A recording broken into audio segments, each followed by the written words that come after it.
Thought जब मन अशांत होता है, जब जीवन में हर तरफ से समस्याएं घेर लेती हैं, तब इंसान बाहर समाधान खोजता है। लेकिन श्री कृष्ण कहते हैं समाधान बाहर नहीं, भीतर है।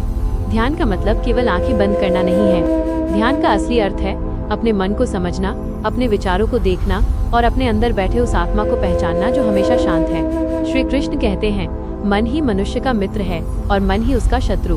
अगर तुमने अपने मन को नियंत्रित कर लिया तो वही मन तुम्हें सफलता, शांति और खुशी की ऊंचाइयों तक ले जाएगा। लेकिन अगर मन तुम्हारे ऊपर हावी हो गया तो वही तुम्हें दुख, चिंता और भय में डुबो देगा। अब सोचो, जब तुम अकेले होते हो तब तुम्हारे मन में कितने विचार आते हैं। कभी भविष्य की चिंता, कभी अतीत का पछतावा। यही अशांति का कारण है। ध्यान हमें यही सिखाता है, न अतीत में जीना है, न भविष्य में खोना है, बस इस क्षण में रहना है। जब तुम शांति से बैठते हो, अपनी सांसों पर ध्यान देते हो, धीरे धीरे तुम्हारा मन शांत होने लगता है। शुरू में मुश्किल लगता है क्योंकि मन भागता है, लेकिन यही अभ्यास है। श्री कृष्ण कहते हैं अभ्यास और वैराग्य से मन को वश में किया जा सकता है। अभ्यास मतलब रोज थोड़ा समय ध्यान में बैठना। वैराग्य मतलब जो चीजें तुम्हें परेशान करती हैं, उनसे धीरे धीरे दूरी बनाना। अब एक गहरी बात समझो, तुम्हारी परेशानी का कारण बाहर की दुनिया नहीं है, तुम्हारी परेशानी का कारण है तुम्हारा मन उन चीजों को कैसे देखता है। एक ही परिस्थिति में दो लोग होते हैं, एक दुखी हो जाता है, दूसरा शांत रहता है। फर्क परिस्थिति में नहीं, नजरिए में है। ध्यान तुम्हें यही नजरिया देता है। जब तुम ध्यान करते हो तो तुम धीरे धीरे अपने विचारों से अलग हो जाते हो। तुम समझने लगते हो कि मैं ये विचार नहीं हूँ, मैं इनका दर्शक हूँ। और जब ये समझ आ जाती है तब जीवन बदलने लगता है। श्री कृष्ण कहते हैं जो व्यक्ति सुख और दुख में समान रहता है वही सच्चा योगी है। मतलब क्या? जब कुछ अच्छा हो तो ज्यादा उछलना नहीं, और जब बुरा हो तो टूटना नहीं, बस शांत रहना। अब सवाल आता है ये संभव कैसे है?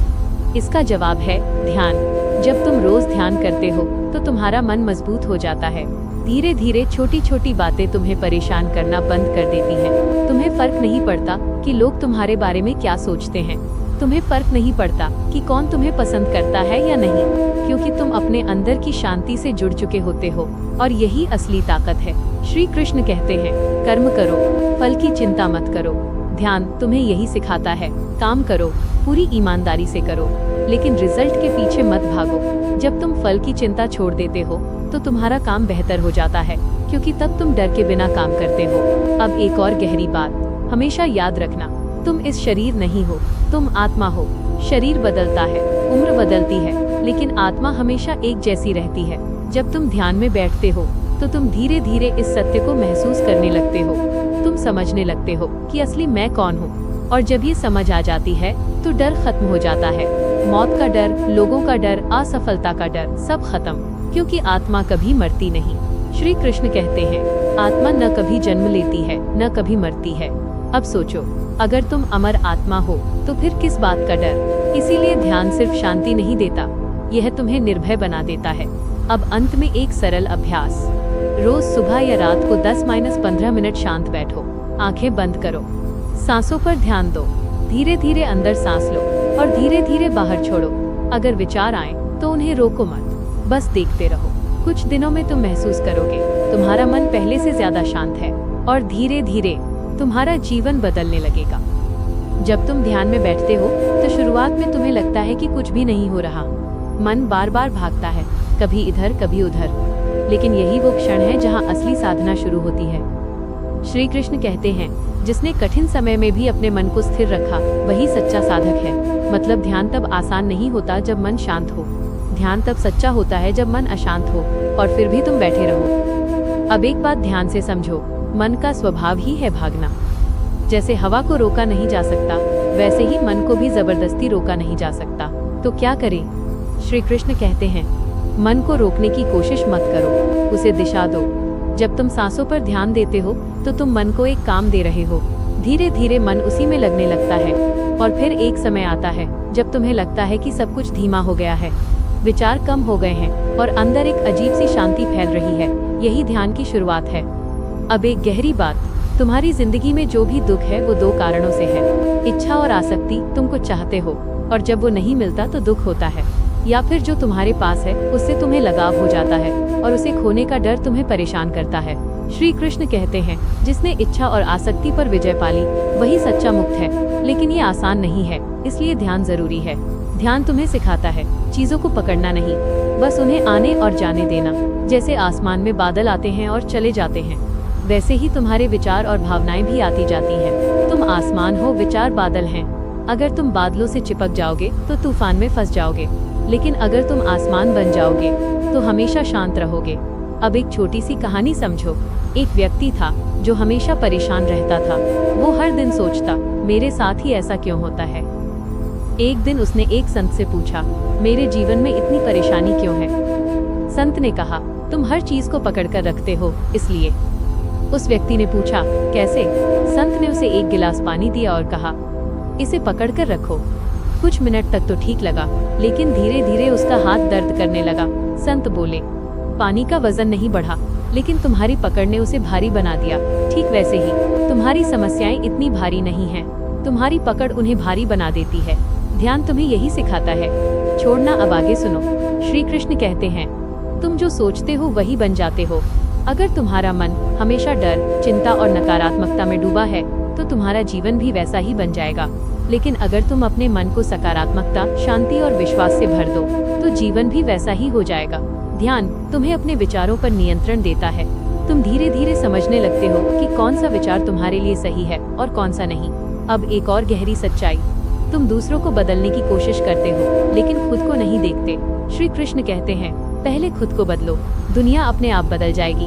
जब तुम ध्यान करते हो तो तुम खुद को देखने लगते हो, अपनी गलतियाँ, अपनी आदतें, अपनी सोच, और धीरे धीरे तुम बदलने लगते हो। अब ध्यान की एक और अवस्था समझो। जब तुम लगातार अभ्यास करते हो तो एक समय आता है जब तुम्हें बाहर की दुनिया कम महत्वपूर्ण लगने लगती है।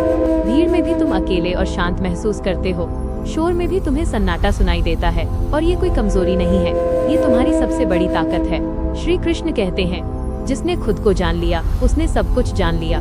ध्यान का अंतिम लक्ष्य यही है, खुद को जानना। तुम कौन हो, क्यों आए हो, तुम्हारा असली उद्देश्य क्या है। जब ये सवाल तुम्हारे अंदर उठने लगते हैं तो समझ लो तुम सही रास्ते पर हो। अब अंत में एक गहरी बात दिल में उतार लो। जीवन में सब कुछ बदलता है, समय बदलता है, लोग बदलते हैं, परिस्थितियां बदलती हैं, लेकिन एक चीज है जो कभी नहीं बदलती, तुम्हारी आत्मा। अगर तुम उस आत्मा से जुड़ गए तो फिर दुनिया की कोई ताकत तुम्हें हिला नहीं सकती। धीरे धीरे रोज थोड़ा थोड़ा ध्यान करो, जल्दी मत करो, क्योंकि ये कोई दौड़ नहीं है, ये एक यात्रा है। और इस यात्रा में हर कदम तुम्हें अपने असली स्वरूप के करीब ले जाएगा। जब साधक ध्यान में आगे बढ़ता है तो एक समय ऐसा आता है जब उसे लगता है कि अब वह समझ गया है, अब उसे सब आ गया है। लेकिन श्री कृष्ण मुस्कुराते हैं और कहते हैं, यही सबसे बड़ा भ्रम है, क्योंकि असली ज्ञान तब शुरू होता है जब तुम्हें ये एहसास हो जाए कि मुझे कुछ भी नहीं पता। जब अहंकार खत्म होता है तभी सच्चा ज्ञान जन्म लेता है। अब एक बहुत गहरी बात समझो, तुम हमेशा अपने आप को दूसरों से जोड़कर देखते हो। लोग मेरे बारे में क्या सोचेंगे, मैं दूसरों से बेहतर हूँ या नहीं, यही तुलना तुम्हें दुख देती है। श्री कृष्ण कहते हैं, जो खुद में संतुष्ट है वही सबसे अमीर है। ध्यान तुम्हें ये संतोष देता है। जब तुम अंदर से भर जाते हो तो बाहर की दुनिया तुम्हें प्रभावित नहीं कर पाती। अब मन के एक और खेल को समझो। मन हमेशा या तो अतीत में रहता है या भविष्य में, या तो वो पुराने दुख याद करता है या आने वाले समय की चिंता करता है। लेकिन श्री कृष्ण कहते हैं, वर्तमान ही जीवन है। जो इस क्षण में जीना सीख गया वही सच्चा जीवन जी रहा है। ध्यान तुम्हें वर्तमान में लाता है। जब तुम सांसों पर ध्यान देते हो तो तुम इस पल में आ जाते हो और धीरे धीरे तुम्हें एहसास होता है यही पल सबसे कीमती है। अब एक छोटी सी गहरी कहानी। एक राजा था जिसके पास सब कुछ था, धन, शक्ति, सम्मान, फिर भी वो हमेशा परेशान रहता था। एक दिन उसने एक ज्ञानी से पूछा, मुझे शांति कैसे मिलेगी। ज्ञानी ने उसे एक अंगूठी दी और कहा, जब भी तुम दुखी हो इसे देखना, और जब खुश हो तब भी इसे देखना। उस अंगूठी पर लिखा था, ये समय भी गुजर जाएगा। राजा ने जब ये समझा तो उसका जीवन बदल गया। श्री कृष्ण भी यही कहते हैं, न दुख स्थायी है न सुख, सब कुछ बदलता है। अगर तुम इस सत्य को समझ गए तो तुम्हारा मन कभी ज्यादा डीयू खपे बड़ी ई की मात्रा नहीं होगा और ज्यादा घमंडी भी नहीं होगा।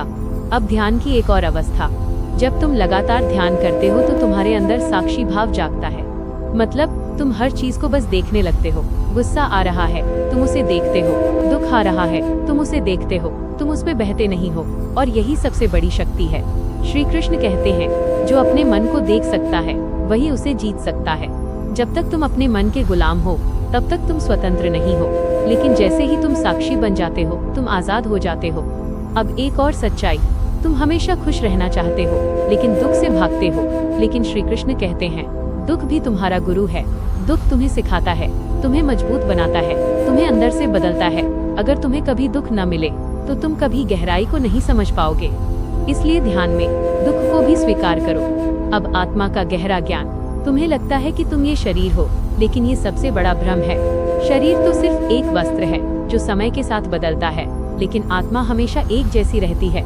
श्री कृष्ण कहते हैं, जैसे मनुष्य पुराने कपड़े छोड़कर नए पहनता है, वैसे ही आत्मा पुराने शरीर छोड़कर नया शरीर धारण करती है। जब तुम इस सत्य को महसूस कर लेते हो तो जीवन का डर खत्म हो जाता है। अब ध्यान की सबसे ऊंची अवस्था, जब तुम पूरी तरह शांत हो जाते हो, जब विचार लगभग खत्म हो जाते हैं, तब तुम्हें एक अलग ही अनुभव होता है। एक गहरी शांति, एक अनंत सुख जिसका कोई कारण नहीं होता। यही आनंद है जो अंदर से आता है और ये किसी बाहरी चीज पर निर्भर नहीं होता। श्री कृष्ण कहते हैं, जो अंदर से खुश है वही सच्चा धनवान है। बाहर की खुशी हमेशा अस्थायी है, लेकिन अंदर की खुशी हमेशा रहती है। अब अंत में सबसे महत्वपूर्ण बात, जीवन एक युद्ध है, कभी परिस्थितियों से, कभी लोगों से और सबसे ज्यादा अपने ही मन से। लेकिन श्री कृष्ण कहते हैं, डरो मत, मैं तुम्हारे साथ हूँ। जब तुम ध्यान करते हो तो तुम उस शक्ति से जुड़ते हो जो हमेशा तुम्हारे साथ है। धीरे धीरे, हर दिन, थोड़ा थोड़ा तुम बदलने लगोगे। तुम्हारा सोचने का तरीका बदल जाएगा, तुम्हारा देखने का नजरिया बदल जाएगा, और एक दिन ऐसा आएगा जब तुम वही नहीं रहोगे जो आज हो। तुम और मजबूत और शांत और जागरूक बन चुके होगे।